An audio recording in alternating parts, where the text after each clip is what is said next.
여러분 우리가 지난주까지 주기도문에 대해서 이렇게 함께 배워왔습니다. 기도의 내용이 어떻게 되어야 하는가 해서 두 가지로 주기도문을 나눌 수 있다 했죠. 하나는 하나님을 위한 기도, 또 하나는 내 삶을 위한 기도로 나눌 수 있다 했습니다. 그러면 하나님을 위한 기도의 세 가지는 뭐라고 했습니까? 하나님의 이름이 거룩히 여김을 받으시옵소서. 또 하나님의 나라가 임하게 하옵소서. 셋째는 하나님의 뜻이 이루어지게 하옵소서. 그러면 내 삶을 위한 기도 세 가지는요, 오늘 우리에게 일용할 양식을 주옵소서. 우리가 형제의 죄를 용서함 같이 우리 죄를 용서하여 주옵소서. 그리고 우리를 시험에 들게 마시고 악에서 구하여 주옵소서. 그렇게 기도하라 했습니다. 여러분 이렇게 기도하시기 바랍니다. 매일 이렇게 기도하십시오. 하루를 출발하면서 이 순서대로 기도하시면 됩니다. 그죠?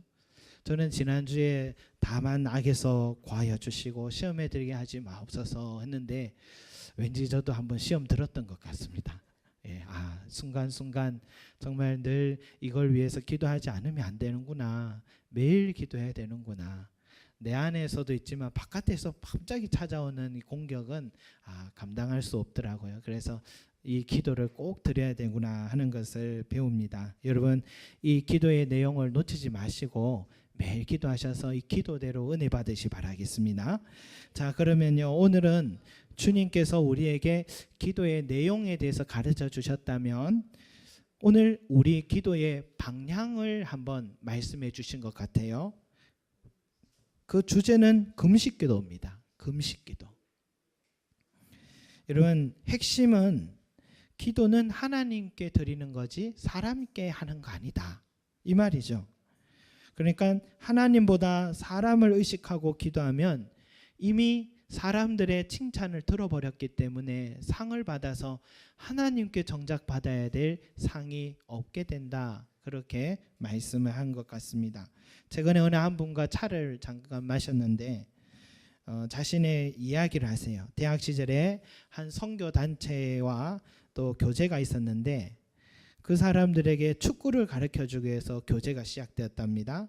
근데 선교단체 사람들은 항상 그 형제님을 위해서 교회에 오시라고 예수님 믿으시라고 계속 권면을 하고 전도하고 해서 어느 날 한 번은 그 모임에 초대를 해서 참석하게 됐는데 갑자기 처음 참석하자마자 갑자기 기도를 시키더랍니다. 처음 교회 모임에 갔는데 기도를 시켰으니까 그때 얼마나 당황을 했는지 딱 두 마디를 하고 옆에 사람에게 툭툭 쳐서 그 기도를 계속 하라고 넘겨줬다고 합니다. 그때 그 충격과 상처가 아직도 아물지 않아서 교회 가는 게 무섭다 그러더라고요. 그래서 제가 우리 교회는 기도 안 시킨다고, 기도 안 시킬 테니까 오시라고 그렇게 얘기를 드렸습니다. 그분 이야기를 들으니까 저도 예전에 중학교 1학년 때 같아요. 중학교 1학년 때인데 중고등부 전도사님이 저희 큰 누나였거든요, 그 교회에서. 그런데 중학교 1학년에게 기도 순서가 있었던가 봐요. 제가 기억에 제가 기도를 앞으로 하고 나갔는데 저는 그날 기도하는 줄도 모르고 기도를 해본 적도 없고, 그런데 모두의 시선이 전도사님 동생은 뭔가 다르겠지 뭐 이렇게 기대를 했겠죠. 그런데 앞에 섰는데 아무 생각이 안 나더라고요. 아무 생각이 안 나서 기도하다가 큰 사고가 났습니다. 멈춰버렸습니다. 멈추고 그냥 마치고 내려와 버렸습니다. 그런데 그때의 그 부끄러움이 아직도 남아 있습니다. 그때 그 상처와 부끄러움이 아직도 남아 있어서 대표 기도한다는 게 얼마나 어려운가 하는 걸 보게 되죠. 우리 교회에서도 참 영광스럽지만 부담스러운 제도가 있습니다.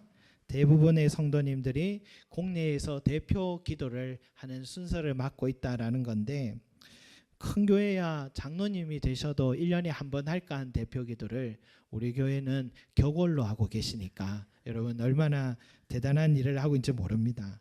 그러나 저는 정말 못하겠습니다 하면 배려해 드립니다. 그래서 배려해 드리는데, 근데 저도 그 기도하시는 기도를 들어봐도 참 은혜롭게 잘 하신다 하는 생각을 합니다. 적어서 준비하신 분도 계시고 또 보지 않고 기도하시는 준비하신 분들도 있는데 어떻게 저렇게 기도를 잘하실까 생각될 정도로 정제되었고 정성이 든 대표 기도를 하셔서 저는 그 기도 시간에 받는 은혜가 있습니다. 그러나 아무리 기도를 잘하고 해도 부담이 되지 않는다 하면 거짓말이겠죠. 그죠? 한 주 내내 무슨 기도를 해야 되나 하는 이 마음의 짐으로 순서가 오면은 준비를 하겠죠. 그 이유는 뭡니까? 사람들 앞에 서기 때문이죠. 사람들 앞에 서기 때문입니다. 좀 더 의미 있는 기도를 드렸으면, 좀 좋은 기도문이 되었으면, 이런 내용 꼭 넣었으면, 누가 들어도 은혜를 끼쳤으면 하는 하나님께 드리는 기도지만 나 혼자 하는 기도가 아니기 때문에 어쩔 수 없이 우리는 교우들을 의식할 수밖에 없는 겁니다. 그러나 여러분, 사람을 의식한다는 것이 잘못된 것은 아닙니다. 우리가 눈앞에 사람이 있는데 어떻게 의식 안 합니까? 존재가 있는데 존재가 없는 것처럼 어떻게 우리가 생각할 수 있겠습니까? 오늘 말씀에 예수님이 금식 기도할 때에 이런 말씀하시죠. 외식하는 자와 같이 하지 마라. 슬픈 기색을 보이지 마라.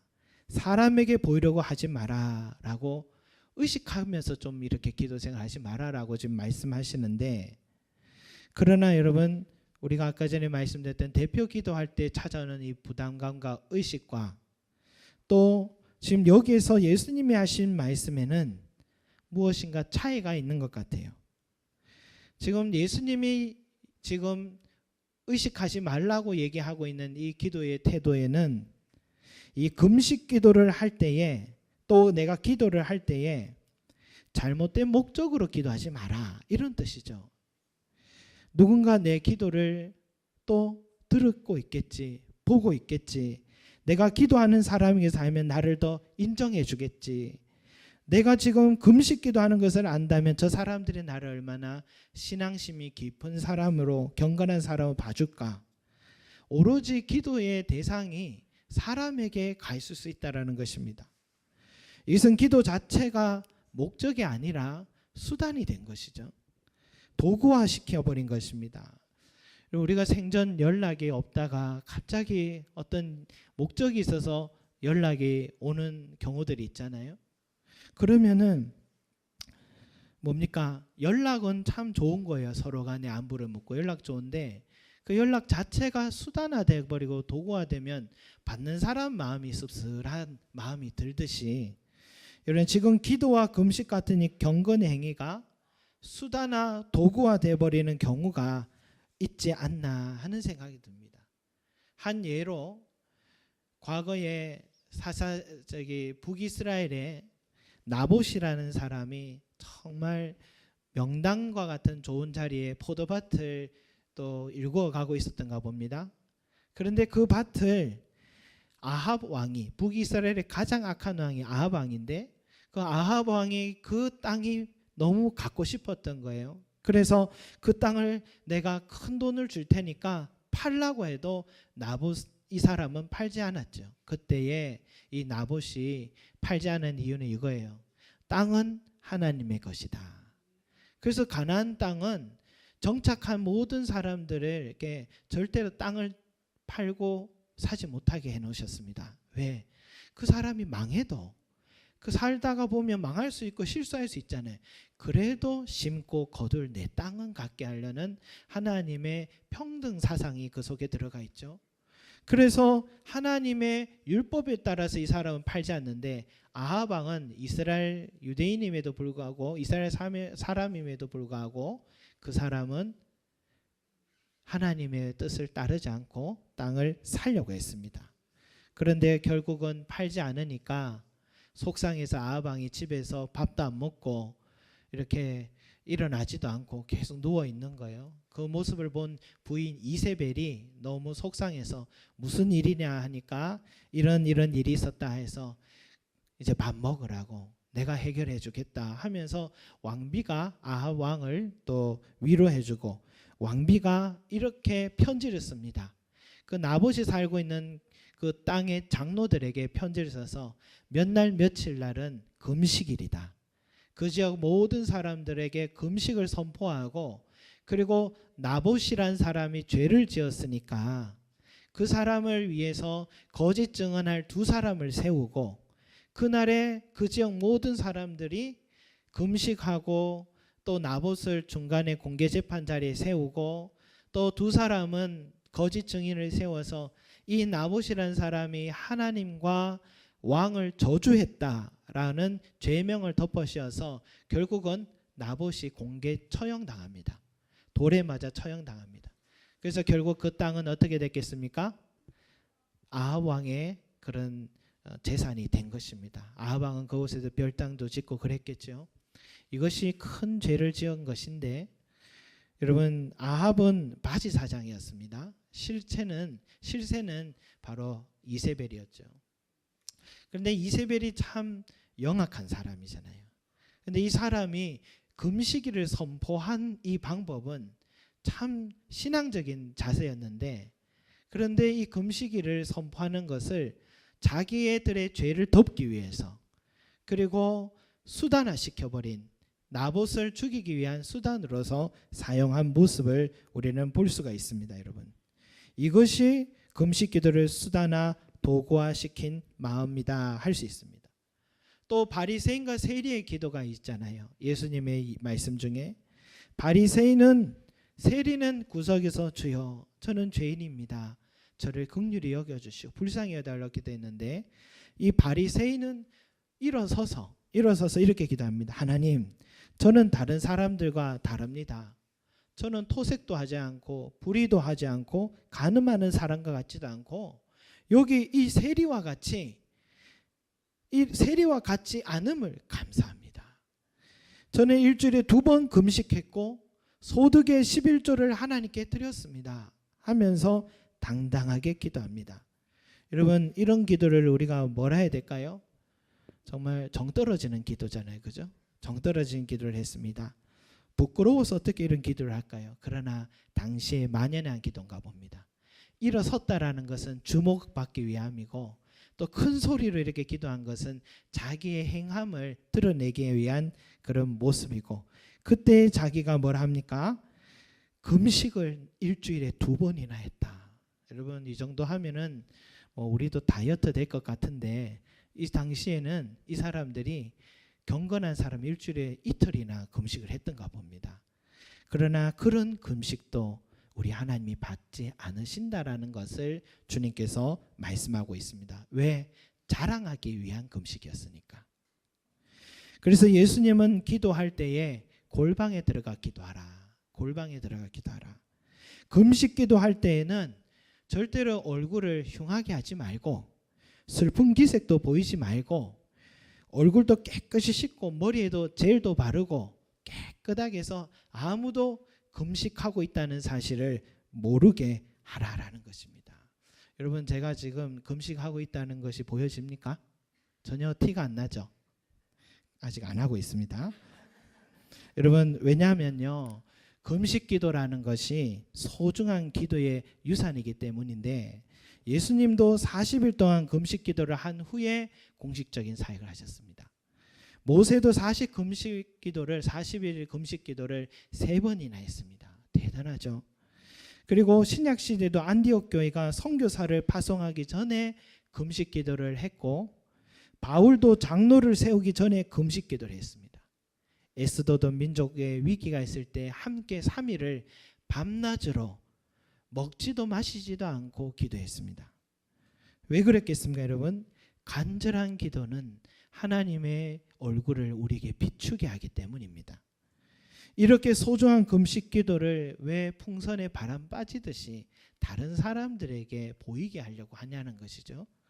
하나님의 상과 응답을 받지 못하는 어리석음을 왜 저지르냐는 것입니다.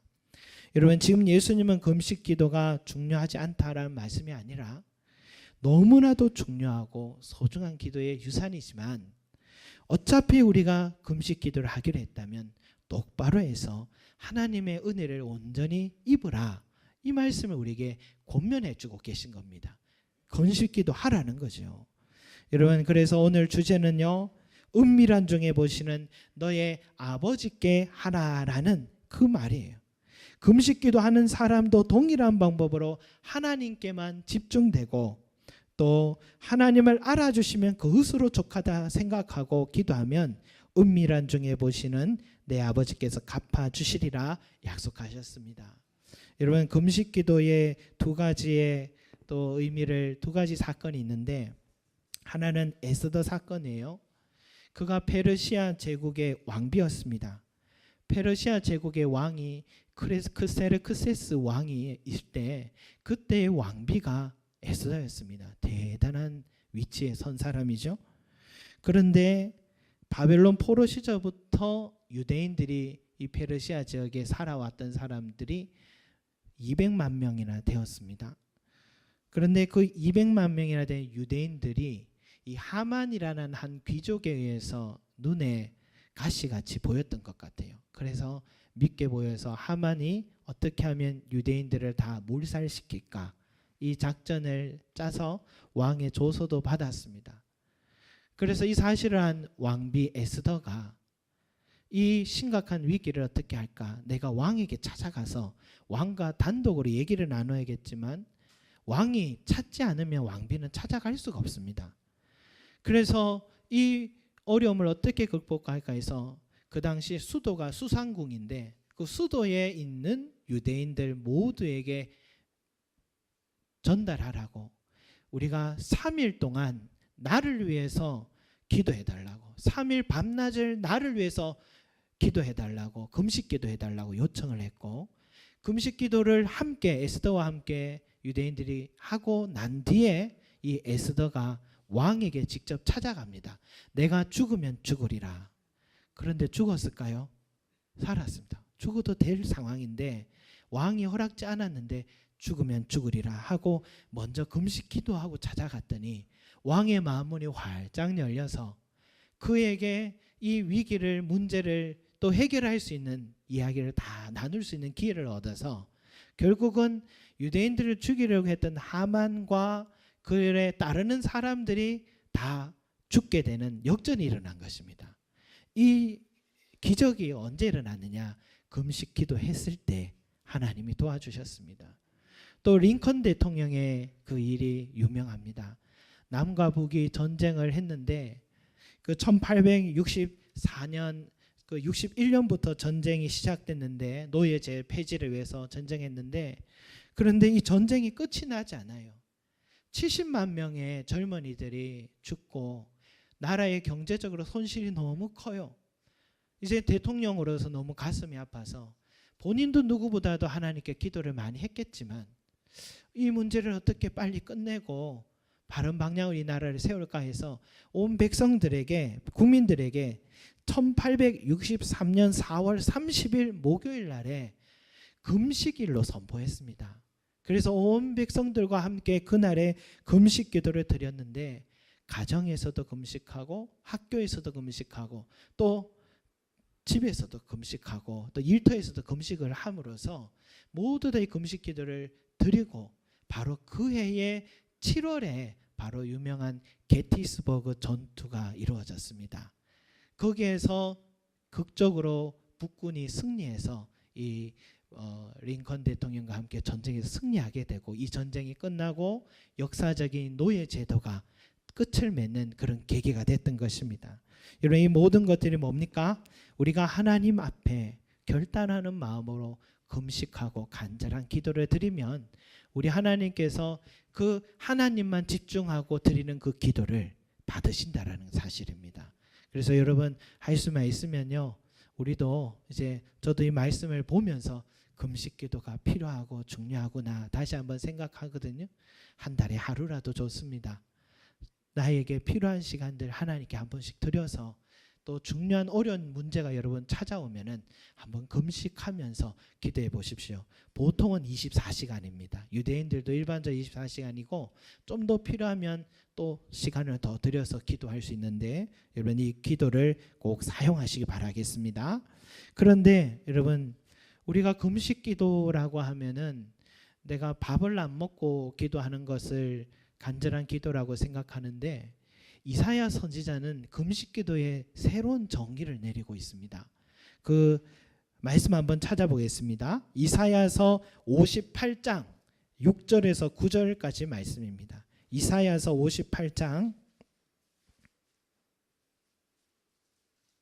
이사야서 58장 6절에서 9절입니다.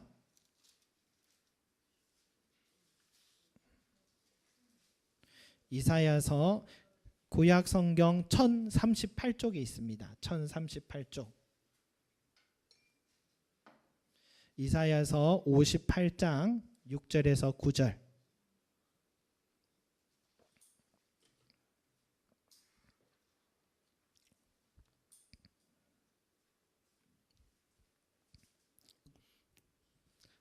이사야서 58장 6절에서 9절 말씀입니다. 우리 함께 읽어보도록 하겠습니다. 시작. 내가 기뻐하는 금식은 흉악의 결박을 풀어주며 멍에의 줄을 끌어주며 압제당하는 자를 자유하게 하며 모든 멍에를 꺾는 것이 아니겠느냐. 또 줄인 자에게 내 양식을 나누어 주며 유리하는 빈민을 집에 들이며 헐벗은 자를 보면 입히며 또 내 골욕을 피하여 스스로 숨지 아니하는 것이 아니겠느냐.